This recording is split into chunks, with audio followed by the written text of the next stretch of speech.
আমাদের জাতীয় খেলার নাম কি? হাডুডু কাবাবু। দাবা খেলায় কতজন লাগে? দুটো। হলে বসে খেলা যায় এমন কতগুলো খেলার নাম বলো। কারাম্বল দুটো। কোন দেশে প্রথম ভলিবল খেলা শুরু হয়? আমেরিকায়। যে কোনো খেলার সবচেয়ে বড় আসরের নাম কি? বিশ্বকাপের আটল। বলো। ফুটবলের রাজা কাকে বলা হয়? পেলেকে। এই সময় দুজন বিখ্যাত ভারতীয় ক্রিকেটারের নাম কি? চলো গুলি হচ্ছে দুটো। ভারতীয় হকি খেলার জাদুকর বলা হয় কাকে?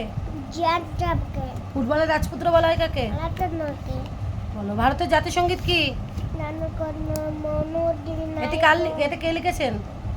নোবেল ঠাকুর। ভারতের জাতীয় পতাকার কয়টি রং আছে?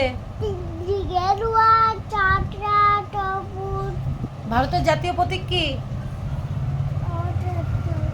এটি কিসের প্রতীক? আবার চলে কলা গেল। আচ্ছা বলো, এটি কিসের প্রতীক? আমিও যাব। আচ্ছা ঠিক আছে। ভারতের জাতীয় প্রতীক বলো, এটি কিসের প্রতীক? আয়ের প্রতি। ভারতের রাজধানী কোথায়? নিন্দিতে। বলো। আমাদের ভারত স্বাধীনতা লাভ করে কত সালে? জ্যাক জাপকে না। কত সালে স্বাধীনতা লাভ করে? 1943 আগস্ট। বলো। কোন ভারতীয় বিজ্ঞানী ভারতের প্রথম রাষ্ট্রপতি হন? এবিটা এত খারাপ। কোন ভারতীয় প্রথম মহাকাশ পাড়ি দেন? নাকি চপা। ভারতের দুজন বিখ্যাত বিজ্ঞানীর নাম কি? বলো হ্যাঁ। বলো দুজন। ইস।